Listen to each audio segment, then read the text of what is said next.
평생 예수님을 증거합시다. 성경 구절 사도행전 1장 8절 말씀입니다. 사도행전 1장 8절 말씀입니다. 오직 성령이 너희에게 임하시면 너희가 권능을 받고 예루살렘과 온 유대와 사마리아와 땅 끝까지 이르러 내 증인이 되리라. 이 말씀입니다. 이 말씀은 아마 모든 교회에서 요한복음 3장 16절 말씀과 동시에 사도행전 1장 8절의 말씀은 모든 교회에서 모든 목회자들이 이 설교 제목으로 아마 가장 많이 이렇게 선포된 말씀이라고 여겨집니다. 이 말씀이 성경에서 너무나 중요한 말씀이기에 이 말씀을 반복해서 들은 말씀이라 여겨집니다. 뭐가 우리에게 임하여야 되냐? 성령 하나님께서 우리에게 임하게 된다면, 우리의 심령 속에 함께 하시게 된다면 너희가 권능을 받는다고 했어요. 권능. 권세와 능력을 말하는 겁니다. 그래서 세상적인 권능과 권세를 말하는데, 이거는 이제 세상적으로 가장 큰 권능을 가진 자는 우리나라를 기준으로 한다면 아마 대통령이라고 여겨질 겁니다. 국민들이 그 모든 권세와 능력을 줬다는 것입니다. 그런데 이 성경에서의 이 권능은 하나님의 초월적인 그 기적과 표적을 나타내는 그런 권세와 능력을 말하는 겁니다. 그러니까 하나님이 주시는 초자연적인 능력을 말하는 겁니다. 그러니까 비교할 수 없는 거예요. 세상의 최고의 권능하고도 비교가 안 되는 하나님이 우리에게 주신 능력을 말하는 겁니다. 권능을 말하는 거예요. 그러기에 우리가 그 말씀을 선포할 때마다 그대로 이루어지는 거예요. 며칠 전에 그 이재명 대통령이 그 농촌에 있는 그 청년 농부들하고 담화를 나누면서 그 잘못된 부분이 있어서 그거는 뭐 고쳐주겠다, 대통령의 권한으로. 그래서 그 잘못된 부분이 조만간 고쳐질 거라고 이렇게 뉴스에서도 발표가 되더라고요. 그만큼 세상의 왕도 그런 권능을 갖고 있는데, 하나님이신 성령님께서 우리에게 임하신다면 이 너희가 권능을 받는다고 그랬어요. 초자연적인 권세와 능력들이 나타난다는 겁니다. 그래서 병든 자에게 안수했을 때 그 병이 떠나가고 그 사람을 붙잡고 있었던 더럽고 악한 영들이 떠나가는 역사들이 있습니다. 그래서 예수님께서 이 세상에 오셔서 병든 자들을 고치시고 눈먼 자를 고치시고 죽었던 자를 살리시는 이런 능력이 나타나는 겁니다. 바람을 잔잔케 하시고 바다를 거두시고 그런 권세와 능력을 우리에게 하나님이 주셨다는 겁니다. 저희 그 지저스 할렐루야 교회의 회어가 예수님을 증거하자, 바로 사도행전 1장 8절의 이 타이틀입니다. 25년도 교회 회어입니다. 그런데 제가 저희 집사람 사모하고 무슨 얘기를 했냐면, 각 교회들마다는 그 해가 바뀔 때마다 교회의 표가 바뀝니다. 그 하나님이 주시는 그 말씀에 의해서 바뀝니다. 그런데 무슨 얘기를 했냐면, 우리 교회는 평생 이 표로 가는 거로 선포했습니다. 이 표 바꾸지 않고 이 지저스 할렐루야 교회는 영원토록 이 교회의 표가 예수님을 증거하죠. 사도행전 1장 8절의 말씀을 끝까지 갖고 가기로 했습니다. 그만큼 하나님께서는 예수님을 증거하시기를 원하십니다. 그래서 그 하나님이 주시는 이 초자연적인 이 권세와 능력을 받았을 때 이 복음의 사역을 할 때 이 성령의 힘을 입어 하나님의 힘을 입어 어디든지 갈 수 있다는 거예요. 땅 끝까지 가서 이 복음의 말씀을 전할 수 있다는 겁니다. 우리 성도 여러분들 또한 이 말씀을 듣고 있는 거룩한 성도 여러분들도 평생 예수님을 증거하는 그 삶을 사시기를 바랍니다. 그러기에 성령을 받아야 됩니다. 성령을 받음으로 인하여 그 성령께서 우리하고 함께 하시며 임마누엘 하시면 우리가 그 권능을 받기에 어느 곳에 가서든지 이적과 기적과 표적이 나타나는 것이죠. 가장 중요한 것은 우리의 심령 속의 미움과 용서하지 못했던 그 죄의 틀을 갖고 있었던 그 몸속에 있는 잘못된 악한 영들이 예수의 영이 들어온다면, 하나님의 영이 들어온다면, 성령의 충만함이 들어온다면 다 회파되고서 우리가 완전히 새 사람이 되는 겁니다. 하나님의 영이 우리에게 임했을 때, 성령이 임했을 때 용서할 수 있고 하나님의 그 사랑으로 인하여 긍휼의 마음을 갖고 죽어가는 자들, 또한 그 죄 속에 있는 자들을 정죄하는 것이 아니라 그가 그 죄로 인해서 지옥에 가는 그 비참한 그 모습을 보기에 그들을 어떻게 해서든지 나의 원수가 됐던 원수가 되지 않던 나를 해하던 해하지 않던 우리는 그를 위해서 기도하고 그를 위해서 축복할 수 있다는 겁니다. 스데반이 돌로 맞아 죽을 때 그는 그들을 용서하고 하나님의 모든 뜻에 맞습니다. 예수님도 마찬가지죠. 그러니까 우리는 그런 삶을 살아야 돼요. 성령이 임하지 않으면, 하나님의 영이 우리 속에 임하지 않으면 세상적인 가치로 살아갈 수밖에 없다는 거예요. 세상의 영이 우리를 붙잡으면 세상에 이 세계 자랑을 하느냐고 모든 에너지를 보냅니다. 그래서 그 학력, 명예력, 물력, 성력, 그 모든 것들이 그 악한 영에 의해서 우리는 죄에 압된 죄의 종이 되는 삶을 살아가는 겁니다. 우리는 그렇게 창조된 사람이 아닙니다.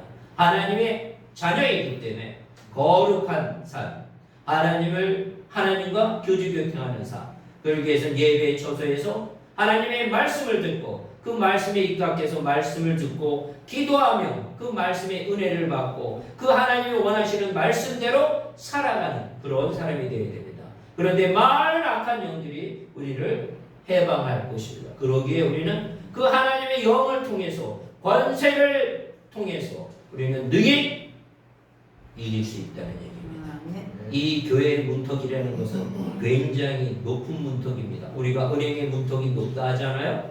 그런데 이 영적으로 막혀있는 사람은 하나님의 영이 없고 악한 영에 붙잡힌 자는 이 문턱을 못 올라온다는 거예요.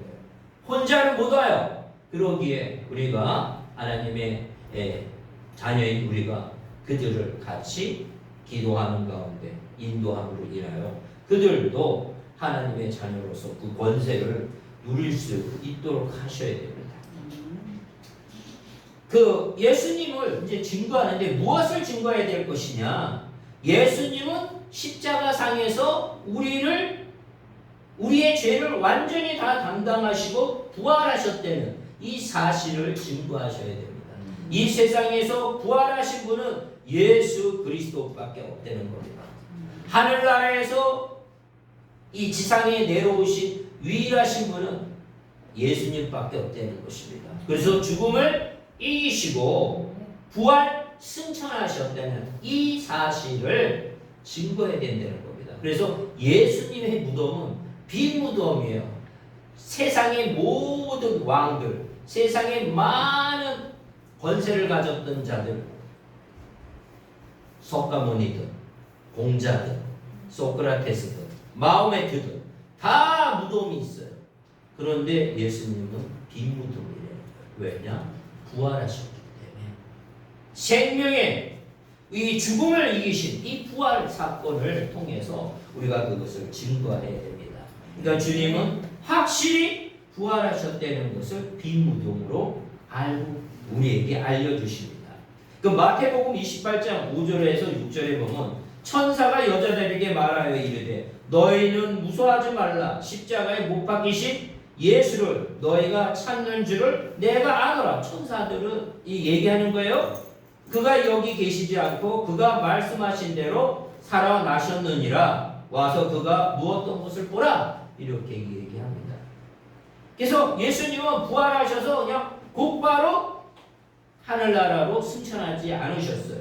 그래서 예수님께서는 40일 동안 이 땅에 계셔서 그 제자들과 또 하나님을 찾는 자들에게 찾아가셔서 그들을 만나게 하셨어요. 그래서 살아계신 그 약속의 말씀, 부활의 말씀을 증거하셨습니다. 그러기에 우리도 증거해야 되는 거예요. 예수님을 증거하는 게 우리의 사역입니다. 그랬을 때 하나님께서 우리에게 예비하신 하늘나라의 그 모든 것들을 다 주신다는 겁니다. 그래서 그 부활하신 그 예수님이 이제 우리에게 어떻게 또 누구에게 나타나셨는가 보면 예수님은 무덤에서 막달라 마리아에게 나타나셨어요. 그러니까 뭐라 그래야 되나요? 우리가 그 예수님을 이제 돌아가시고 무덤에 계셨을 때 가장 먼저 찾아간 자가 막달라 마리아입니다. 다른 다른 공간복음에서도 여러 여자들이 찾아갔다 이렇게 있지만 요한복음 20장 1절에는 안식 후 첫날 일찍이 아직 어두울 때 막달라 마리아가 무덤에 와서 돌이 무덤에서 옮겨간 것을 보고 이렇게 말씀이 있습니다. 그 막달라 마리아가 가장 무덤에 왔다는 얘기예요. 이 얘기는 막달라 마리아는 그 예수님을 가장 사랑했던 여인이라는 겁니다. 귀신 들렸던 그 막달라 마리아는 그 은혜를 받고 제일 먼저 그 제자들보다도 제일 먼저 찾아갔다는 거예요. 그러니까 우리의 삶도 마찬가지예요. 우리의 삶이 하나님을 막 찾아야, 간절히 찾아야 하나님이 우리를 만나 주신다는 거예요. 제일 먼저 만나는 삶이 되시기를 원합니다. 이 시대에도 많은 사람들이 하나님을 찾되 간절히 찾는 자가 하나님을 만난다고 말씀하고 계십니다. 그 에레미야 29장 13절에 보면 너희가 온 마음으로 나를 구하면 나를 찾을 것이요 나를 만나리라. 이렇게 구약 시대에서도 이렇게 말씀하고 계셔요. 전심으로 하나님을 찾을 때 하나님은 만나 주신다는 얘기예요. 그런 우리가 되어야 되는 겁니다. 우리가 이제 우리 삶 속에 이제 성장기에 있다 보면 우리가 사랑하는 대상이 있었을 때 매일 만나잖아요. 매일 전화하잖아요. 이 통신이 발달돼 갖고 통신 발달되기 전에는 맨날 편지 쓰고 그 거리를 시공간을 넘어가 갖고도 막 해갖고 보내고 이 만나러 갈 때 그 기쁨이라는 것은 이루 말할 수 없잖아요. 우리 경험해 봤잖아요. 그러니까 하나님을 사랑하신다면, 예수님을 사랑하신다면, 성령님을 사랑하신다면 이 교회 전에 나오게 돼 있는 거예요.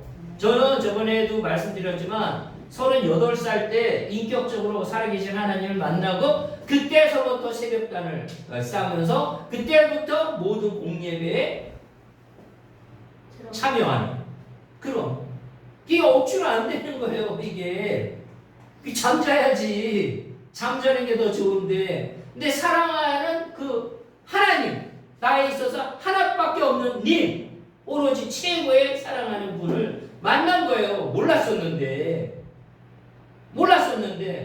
그래서 그 만남의 그 역사 속에서 기쁨으로 나가는 거예요. 그래서 막달라 마리아는 그 삶이 아주 기구한 여자였음에도 불구하고 예수님을 만나갖고 완전히 인생이 바뀌었고 예수님이 십자가상에 돌아가셨을 때도 가장 가까이 갔었고 무덤에도 제일 먼저 찾아간 유인이라는 겁니다. 우리는 그런 사람이 되어야 돼요. 그 기쁨이 하나님의 그 만나고 싶은 예수님을 만나고 싶은 그런 삶으로 우리의 인생을 살아가야 돼요. 우리가 공부를 하고 우리가 물질을 가졌다 한들에도 그 물질이 나를 위하는 것을 극복하고 하나님이 원하는 것이 무엇인가 그 위에 우리는 부자가 되되 하나님이 원하는 거기에 쓸 수 있는 그런 부자가 되어야 돼요. 거룩한 부자가 되고 선한 부자가 되어야 돼요. 그 물질을 하나님을 모르는 자가 물질이 많았을 때는 타락의 길로 갑니다. 극명하게 내 주변에서 너무 많이 봤어요. 그 심령 속에 나에게 기쁨을 주는 게 뭘까? 기쁨을 주는 게 하나님을 만나지 못하면 세상적인 기쁨에 의해서 그 물질을 다 죄악에 쏟는데 다 든다는 겁니다.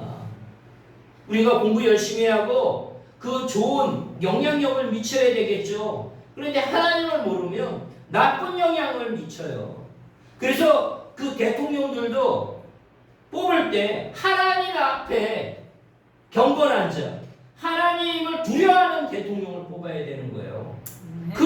그렇지 않다면 그 권세와 능력을 자기의 욕망을 넓히는데 사용하는 위정자들이 되는 겁니다. 국회의원들도 마찬가지예요.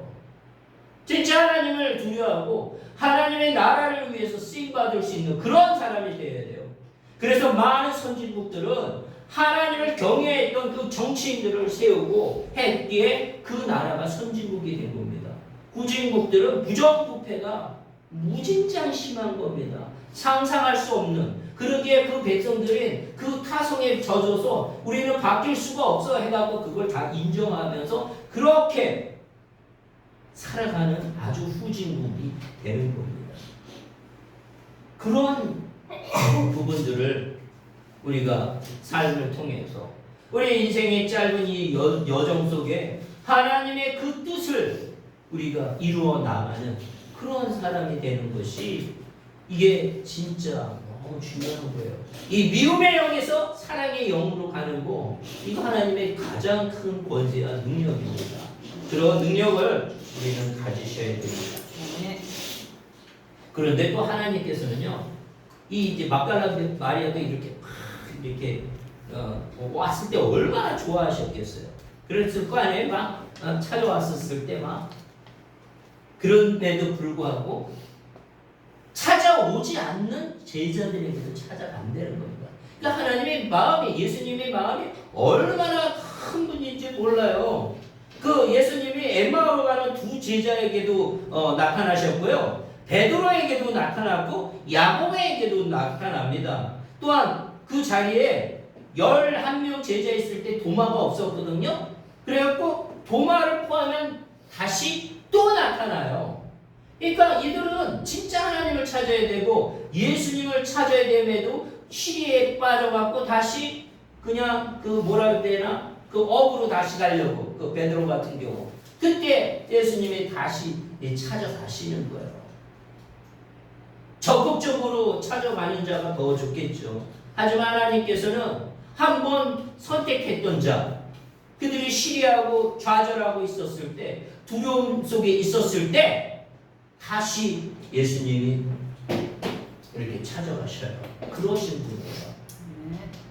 연약한 자를 또 그들에게 위안을 주시기 위해서 그들에게 안식과 평강을 주고 그 선을 넘어서 권세를 주시기 위해서 그들을 하나님의 나라의 일꾼으로 세우시기 위해서 그런 연약한 자들에게 다시 찾아간다는 겁니다. 찾아온다면 더더욱 하나님이 큰 일꾼으로 쓰시겠죠. 하지만 그 영이 약해서 부족했을 때 예수님이 직접 찾아가셔서 하나님께서는 그들의 말씀으로 뜨겁게 다시 회복되게 하시고 의심 많았던 도마가 믿음의 자리로 바꾸게 하고 그래서 그 실패했던 그 제자들이 그 사명을 다시금 깨닫게 하는 그런 예수님이라는 겁니다.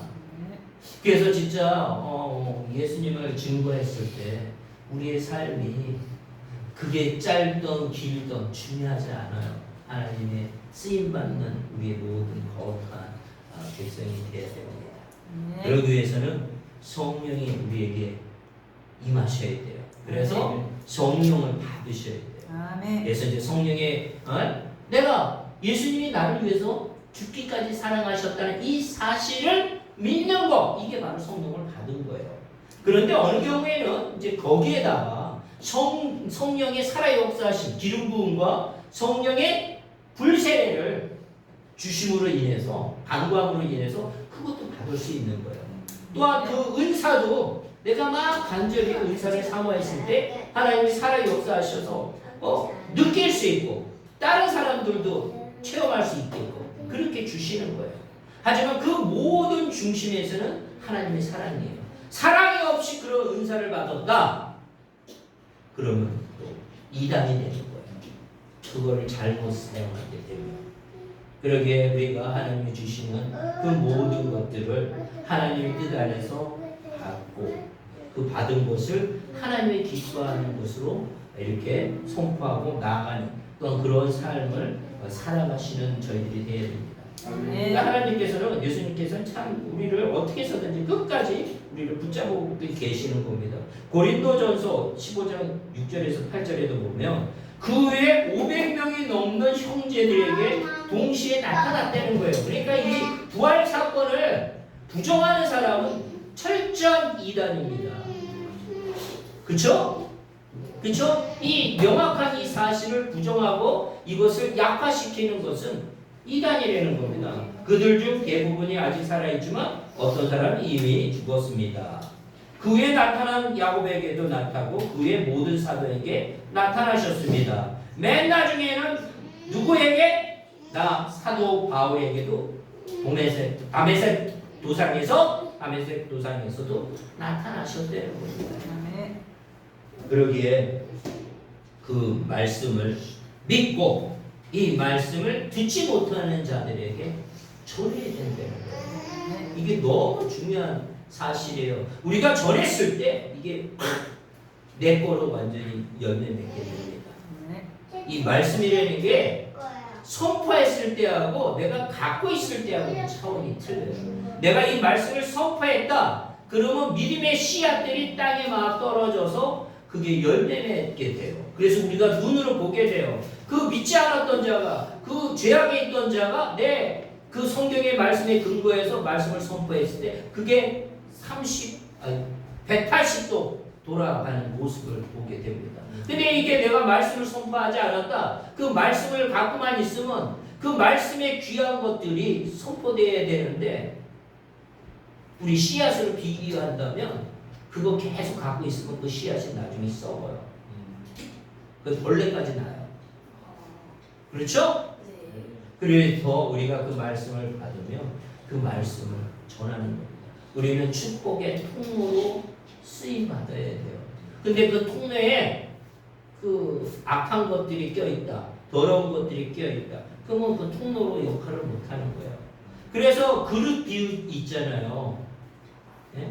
질그릇도 있고, 예? 금그릇도 있고, 깨끗한 그릇이 됐을 때 하나님께 쓰임받는 거거든요. 그래서 우리 삶이, 우리의 모습이 어때든 우리의 영이 하나님 앞에 예수의 보혈로 깨끗이 됐을 때 하나님 앞에 쓰임받는 겁니다. 그 죄악이라는 것들을 통해서 하나님과의 관계를 절단시킨단 말이에요. 미움이라는 걸 통해서 절단시키는 거예요. 우리가 부부가 결혼할 때 사랑으로 만났는데 이혼하게 되면 다 미움으로 딱 묶여버리는 거예요. 그래서 그 가정을 파괴시키는 거예요. 악한 영들은 어떻게 해서든지 가정을 파괴시키려고 들어오는 거예요. 교회도 마찬가지입니다. 교인들끼리 서로 하나님의 뜻 안에서 사랑하고 교제하고 나눠야 되는데 분열하게 하고 교인들끼리 미워하게 되면 그 교회는 무너지는 거예요. 그래서 우리가 항상 주의 그 그늘 안에서, 그 품 안에서 예수의 보혈의 피로 그런 것들로 우리가 깨닫게 하시고 우리에게 그런 마음이 들었을 때 하나님 원하지 않는 거잖아요. 그렇기 때문에 하나님 그런 누구를 위해했던 거 용서해달라고 했을 때 깨끗이 치유되는 거고 깨끗이 해서 하시고 하나님이 주시는 그 샘물같이 솟아나는 그 기쁨이 우리에게 매일매일 쌓이게 되는 거예요. 그런 사람이 돼야 돼요. 그러기 위해서 이제 우리 그런 사람이 돼야 되잖아요. 증거하기 위해서는 성령을 받아야 돼요. 사도행전 1장 5절에 보면 예수께서 말씀하셨습니다. 요한은 물로 세례를 주었으나 너희는 며칠이 못되어 성령의 세례를 받을 것이라 이렇게 얘기하는 거예요. 그래서 우리가 성령을 받아야 돼요. 성령을 받는다는 게 성령 세례를 받는 거예요. 그래서 더 강력하게 나타나는 현상이 뭐냐면 불세례 또한 방언을 통해서 그것이 드러나는 거예요. 그래서 우리가 적극적으로 하나님의 그 삶을 살아갈 수 있습니다. 그래서 진짜 하나님의 영이 우리에게 오지 않았다면 우리가 하나님의 자녀인지를 확신하지를 못해요. 그래서 로마서 8장에도 성령께서 친히 우리의 영과 함께 하심으로 우리가 하나님의 자녀인 것을 증거한다고 그랬어요. 우리가 하나님의 자녀이라는 것은 성령이 임해야만이 하나님의 영이 임해야만이 우리가 하나님의 자녀인 것을 아는 거예요. 우리는 그런 존재입니다. 그러면 하나님의 이 영이 임하게 되면 세상에 술 취하지 않아요. 세상 가치에 자기 인생의 에너지를 보내지 않아요. 세상적인 또한 인간적인 방법에 의해서 관계를 맺지 않아요. 진짜 하나님이 주시는 그 거룩한 삶을 살아가야 됩니다. 그러니까 방탕할 일이 없는 거예요. 악한 영은 방탕하게 하고 막 좌절하게 해서 궁극적으로 귀신들은 어떤 역사를 하냐면 자살하게 만들어요. 하나님이 주신 그 거룩한 생명을 이 세상을 한탄하면서 자살의 길까지 막 인도하는 악한 영들에 붙잡혀 있는 사람들이 얼마나 많은지 몰라요. 그러기에 우리는 늘 깨어서 하나님의 말씀에 있었을 때 그런 더럽고 악한 영들을 다 해파할 수 있다는 얘기입니다.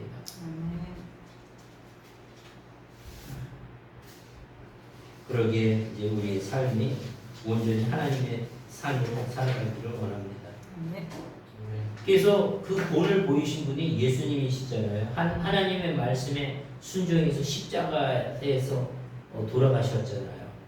그 보면요, 그 요한복음 5장 24절에 보면 너무나 중요한 말씀이 또 있습니다. 내가 예수님이 얘기하신 거예요. 내가 진실로 진실로 너에게 이르노니 내 말을 듣고 또 나 보내신 이를 믿는 자는 영생을 얻었고 심판에 이르지 아니하나니 사망에서 생명으로 옮겨졌느니라 이렇게 말씀하고 계십니다. 요한복음 5장 24절에 사망에서 생명으로 옮기셨고 주님 안에서 영생이 보장이 되고 주님 안에서 그 모든 것들을 해결케 해주셨다는 거예요. 그래서 그 말씀에 이 성경의 가장 중심은 예수 그리스도를 통해서 하나님의 사랑이 드러났다는 겁니다.